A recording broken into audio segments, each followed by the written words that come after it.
안녕하세요, 여러분. 저는 33세 여자입니다. 얼마 전 첫 아이를 출산했고요. 남편이랑은 결혼 2년 차에 지금 현재 출산휴가를 내고서 잠시 일을 쉬고 있는 휴직자예요. 애 키우느라 가장 정신이 없어야 할 지금 이 시기에 제가 오죽했으면 사연을 보내나 싶을 겁니다. 저조차도 지금 제가 뭘 하고 있는지를 모르겠는데요. 오죽 제가 분노가 서리는 일을 당했으면 이 바쁜 시기에 일이 컴퓨터 앞에 앉아있을지 제 입장을 한 번 더 생각해 주시며 사연을 읽어주시면 정말 감사하겠어요. 2년 전 저는 친정 부모님이 극구 반대를 하던 결혼을 고집부려 치렀습니다.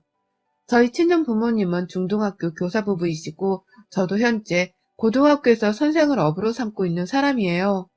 외할아버지도 교장까지 하고 퇴임을 하셨으며 집안 대대로 교육자 집안이었던 바람에 많은 것이 고지식스럽지만 그만큼 애와 인성을 중요시했습니다.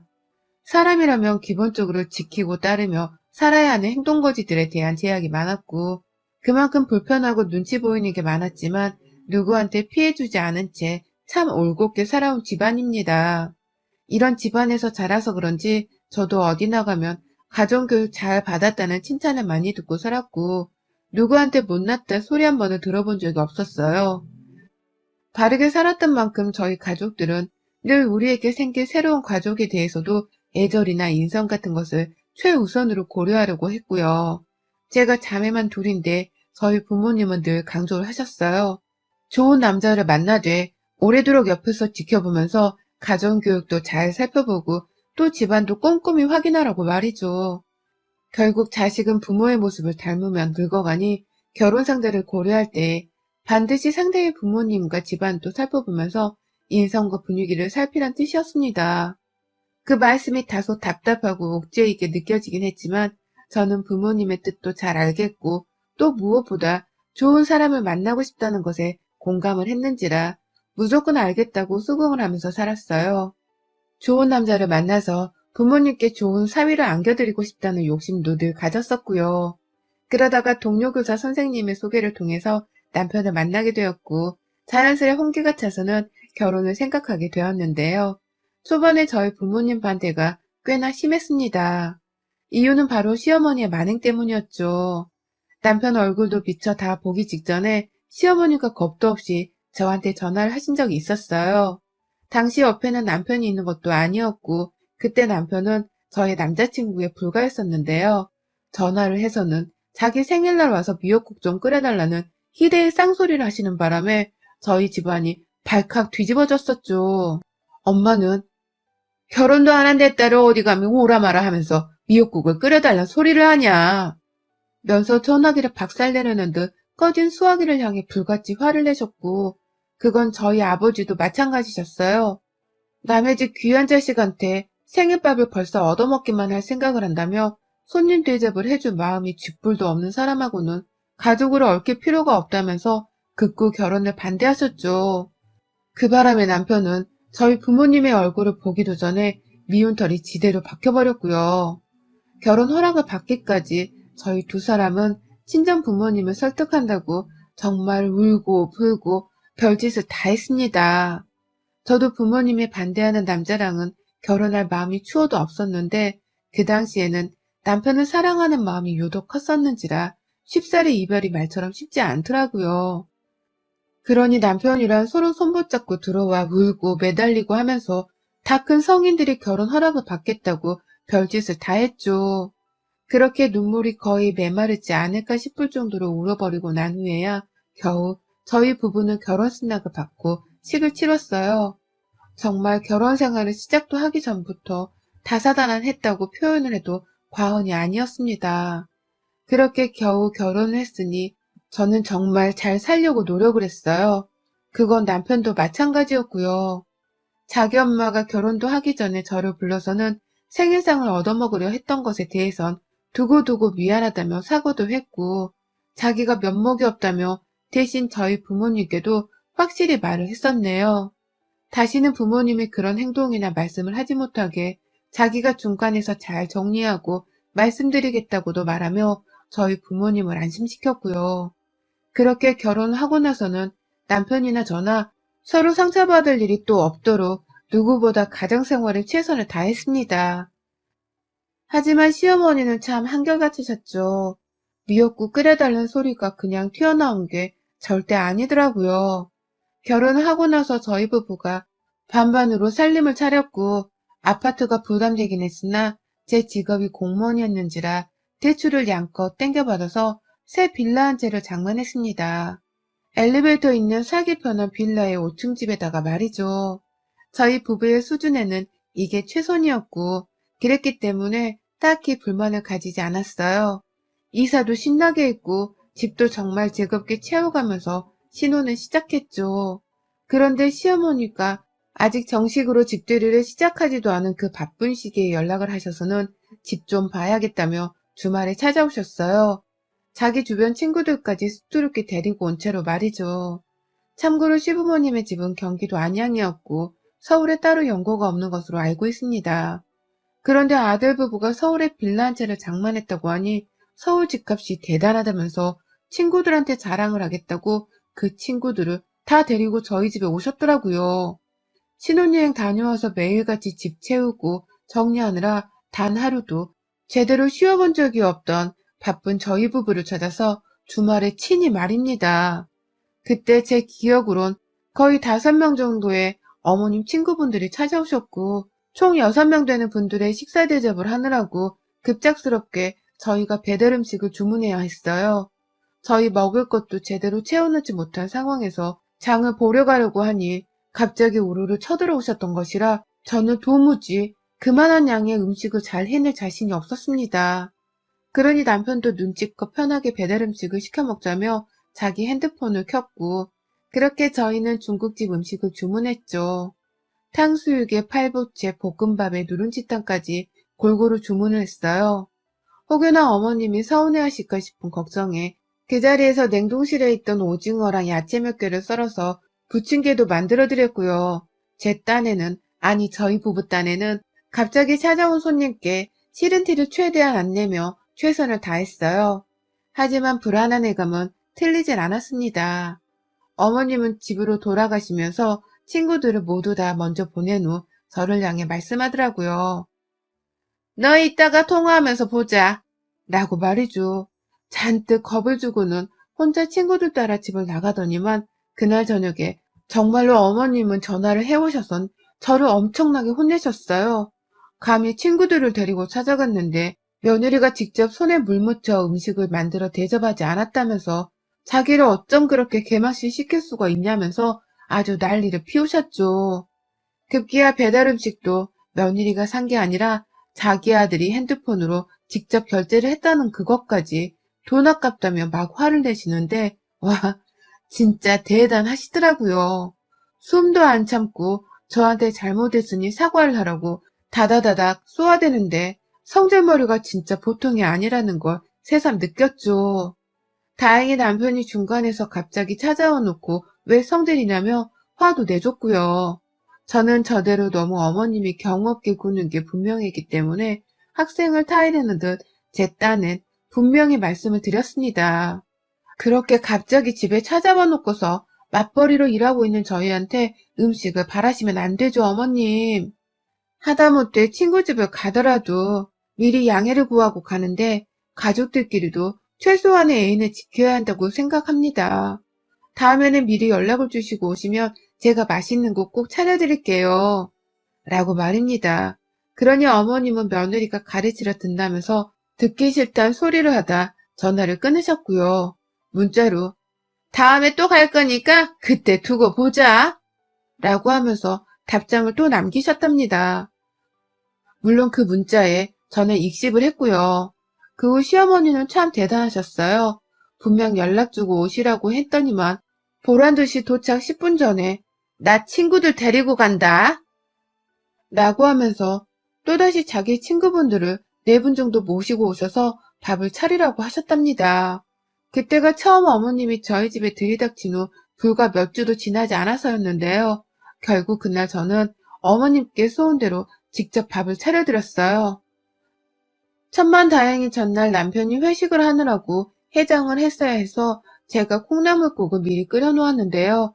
거기다가 소고기를 볶고 계란 장조림 급하게 만들고 해서는 정말 허겁지겁 요리를 끝마쳤어요. 그렇게 가져다 드리니 시어머님은 나름 만족스럽다는 듯이 밥을 다 드셨고, 그날을 계기로 그 후로도 2번 정도 더 도착 10분 전에 연락을 해놓곤 서울 아들 집에 찾아오셨답니다.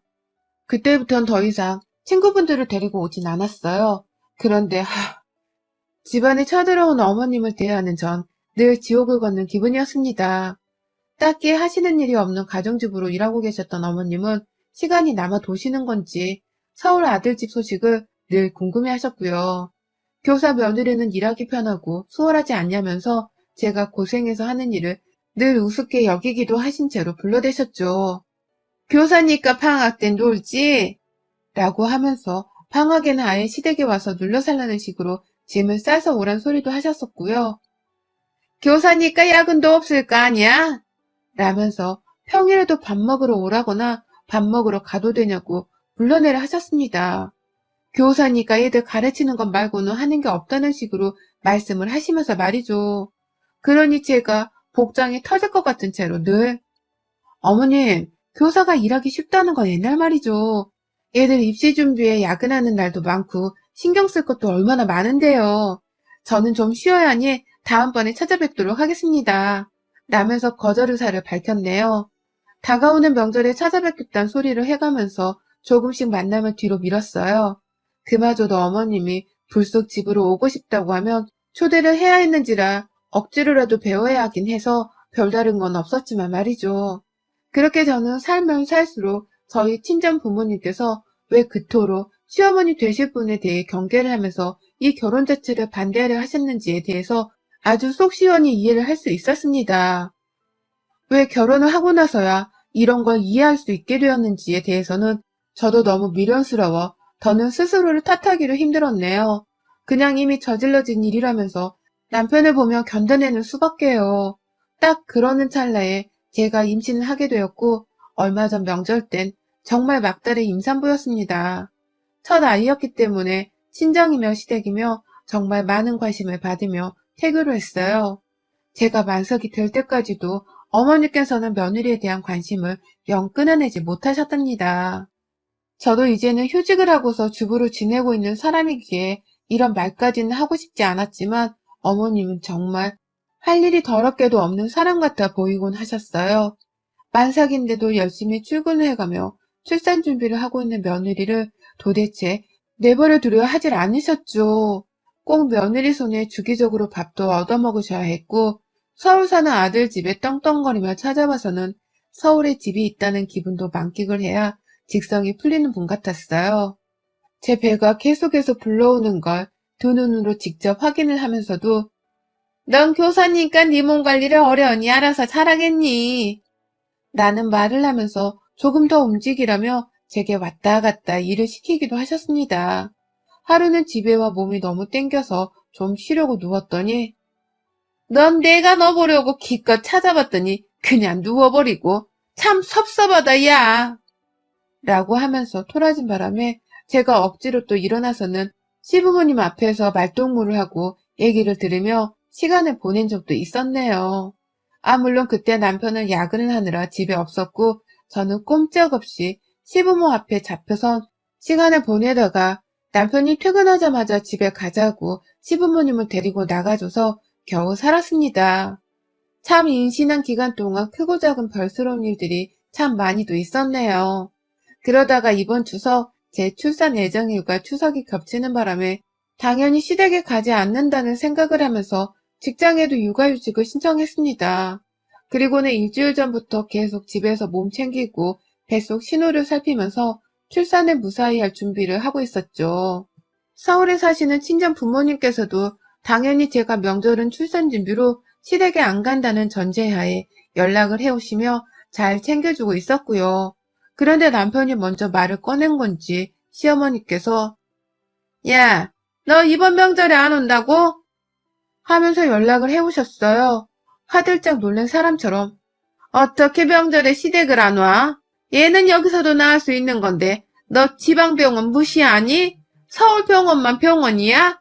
왔다가 얘랑 신호가 오면 여기서도 병원 가면 그만이니 당장 올 준비나 해라. 나 참 기가 막혀서 애 낳는다고 명절에 안 오겠단 며느리는 건너 네가 유일할 거다.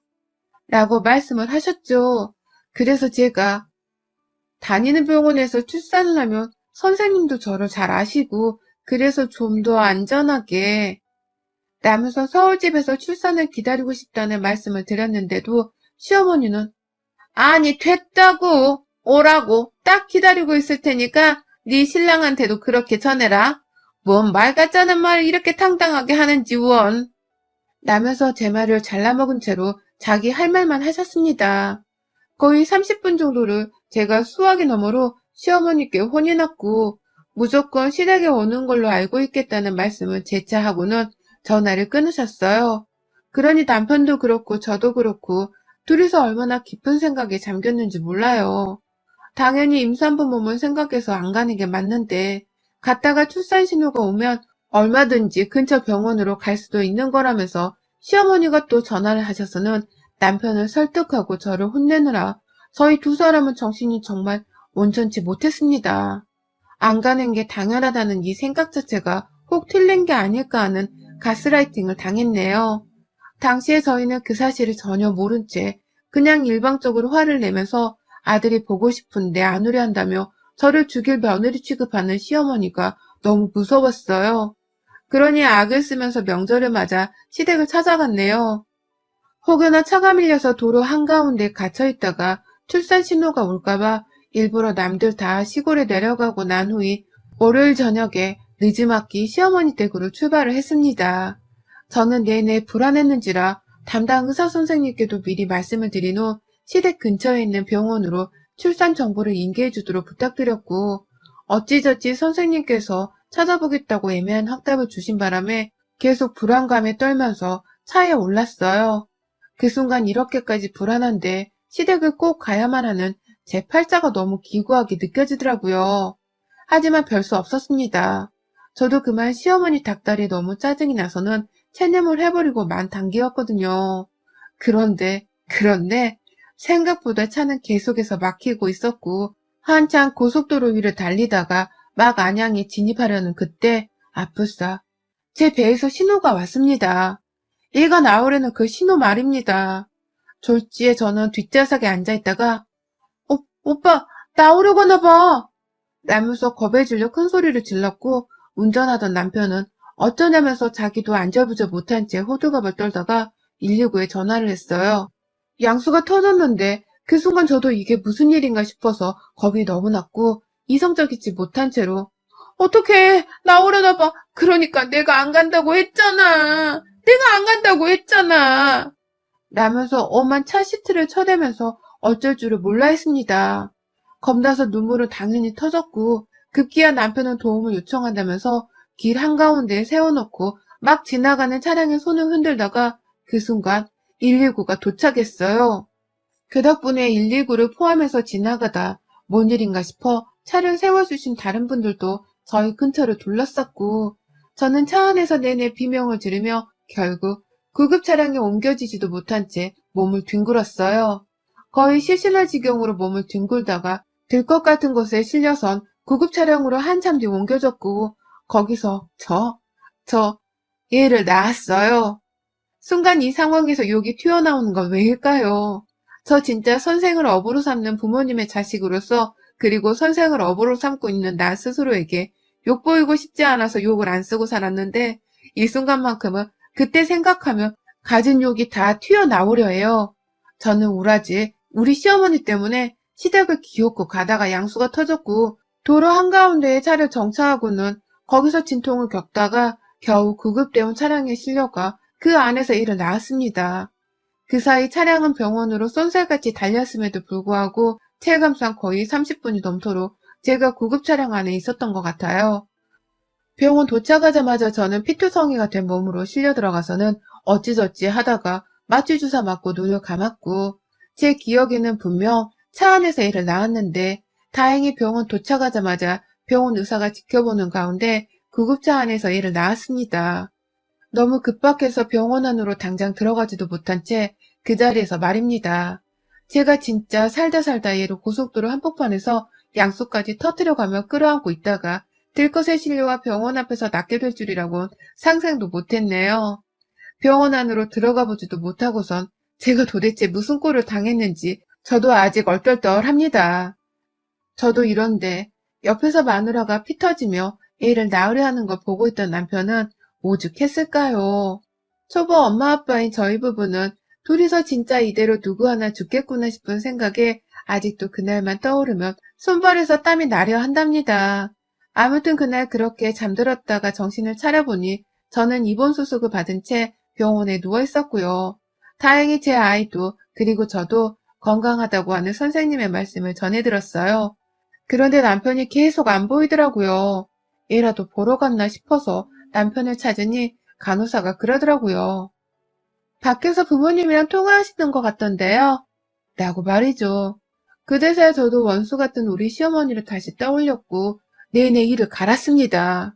감히 며느리를 고속도로 한복판에서 일을 낳게 만든 그 장본인을 가만 안 두겠다며 말이죠. 그런데 그때 병실 안으로 들어오는 남편의 수화기 너머로 언제 오냐고! 라는 시어머니의 아주 칼칼한 외침이 들렸어요. 남편은 황급히 그 전화를 끊어버렸고요. 세상에 이제 보니 시어머니는 제가 길 한가운데서 애를 낳았다는데도 명절에 시댁에 안 오고 있다며 그걸 화내려고 남편한테 전화를 걸었나 보더라고요. 언제 오냐며 소리까지 질러댄 채로 말입니다. 그러니 누구야? 당신 엄마야? 지금 우리한테 집에 빨리 안 온다고 소리를 치신 거야? 라면서 재차 확인을 했고 남편이 우리 그냥 참자. 병원에서 퇴원하면 애 데리고 바로 집으로 돌아가자. 라면서 저를 달래려고 했는데 저는 남편의 전화기를 뺏어들었습니다. 지금 말 안 하면 복장이 터져서 퇴원이 영영 안 될 것 같다며 남편을 내쳤고요. 바로 시어머니께 전화를 걸었더니 어머님은 야, 너 이제서야 전화를 하냐? 내가 전화했더니 그렇게 안 받고서는 이제 와서 전화를 하면 어떡해? 애를 낳았으면 미리 연락을 하던지 왜 하필 지금 이 시기에 애를 낳아서는 너 때문에 내가 제사 준비 하나도 못하고 말이야. 그냥 기다리다가 허겁지겁 제사 준비하느라고 얼마나 힘들었는 줄 알아? 너 일부러 애를 이때다 싶어 낳은 건 아니니? 라면서 말 같지도 않은 소리를 하면서 저를 능욕하시더라고요. 누가 애를 고속도로 한가운데서 낳고 싶어 낳냐고요. 억지로 시댁에 끌려가고 있다가 목숨 걸고 손녀딸을 낳아줬더니만 제사 음식을 혼자 만들었다면서 따지고 들고 있으니 이게 사람인가 싶었습니다. 제 아이한테는 할머니 소리를 들을 자격도 없다고 생각을 했네요. 그러니 저도 그 자리에서 당신 입 안 다물어 진짜? 라며 반말을 시전하고 말았어요. 고삐 풀린 망아지가 되어 시어머니로 더 이상 어른 대접도 해주고 싶지 않았던 것입니다. 당신이 오라고 지랄을 해서 내가 출산날이 코앞인데도 갔잖아. 그러다가 애를 낳은 건데 당신이 출산한 며느리한테 그게 할 소리야? 내가 길 한가운데서 애 낳다 죽었으면 당신은 우리 부모한테 갈겨 맞아 죽었어. 어따 대고 제사 음식 혼자 했다며 따지고 들어? 지금이 어느 상황인데 제사 타령이야? 당신 내 새끼 보러 집에 오기만 해봐.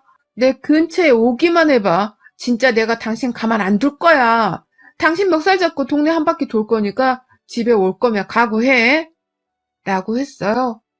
이거 말고도 숨은 욕은 더 많이 했는데 숨 고르면서 절대로 내 눈앞에 나타나지 말라고 나타나면 가만 안 둘 거라고 수화기 너머로 말세닥으로 날려버렸네요. 그러니 시어머니는 반말한다고 난리인데 기분이 많이 상했는지 말을 더듬었고 저는 저대로 할 말은 마저 다 하겠다면서 말세닥으로 계속해서 쏘아대다가 제 할 말을 다 하고 나서야 전화를 끊었습니다. 끊고선 남편한테 핸드폰을 전해주겠다며 손을 내미니 남편은 자기 핸드폰을 챙기지도 못하더라고요. 제가 지엄마한테 소리치는 그 모습을 결혼 후 생전 처음 봐서 남편도 당황을 한 것이었습니다. 솔직히 민망스럽긴 했는데요. 상관없었습니다. 우리 부모님이 이 결혼을 반대했을 때 그냥 하지 말았어야 했어. 당신네 엄마 진짜 최악 중에 최악이야. 라면서 남편 앞에서도 몇 분간 시어머니 욕을 아주 쉬지도 않고 날려버렸습니다. 그러니 남편도 다 죽다가 산 와이프랑 얘 새끼가 불쌍했는지 제 앞에서 면 먹었고 미안하단 소리를 하면서 시댁을 무조건 멀리하고 살자는 말을 해줬네요. 그 말에 저는 평생, 아니 나 죽을 때까진 진짜 니네 엄마 안 보고 싶다. 나 애 낳은 걸 우리 부모님이 보시면 니네 엄마 진짜 오늘이 제삿날일 텐데. 라고 하면서 재차 화를 냈습니다. 그 후 저는 무사히 입원을 하다 퇴원을 했고 아이를 데리고서는 바로 친정으로 왔어요. 아직 친정 부모님은 있었던 일에 대해서 모르시고 저랑 남편은 최대한 아무 일도 없었던 척을 하면서 친정 부모님을 대하고 있네요. 남편은 지금 저를 대신해서 시어머니의 연락을 차단하는 중이고 저 따라서 독한 마음을 품고선 남편이 뭐라 한 소리를 했는지 시어머님은 아직 친정까지 찾아오진 않네요. 남편은 아무 일 없을 테니 마음 편히 먹고 쉬기만 하라며 저를 여전히 달래주고 있고요. 저 진짜 제 인생의 일을 이렇게 험난하게 낳게 될 줄은 꿈에도 몰랐습니다. 해보니 출산도 진짜 사람 하나 죽일 수 있겠을 만큼 위험천만한 일이더라고요. 그 위험천만한 일을 더욱 위험하게 벼랑 끝으로 내몰려 하셨던 우리 시어머니. 저 진짜 평생 시어머니한테만큼은 복수의 이를 갈며 무관심과 무시로 대응을 하려 합니다. 시어머니께는 며느리의 부재와 무시만큼 속 터지고 괴로운 게 또 없을 테니 말입니다. 어머님, 저 진짜 죽다 살아났어요. 어머님이 저 저승길 보낼 뻔한 거 절대 잊지 않고 살겠습니다. 이제 저도 바보처럼 어머님 시키는 대로 하면 살지 않을 거예요. 평생 시댁과는 발길을 끊고 살 테니 알아서 제사 음식을 차리던 밥을 해먹던 제발 좀 혼자서 하세요. 여러분의 생각은 댓글로 남겨주세요. 오늘도 시청해주셔서 정말 감사합니다.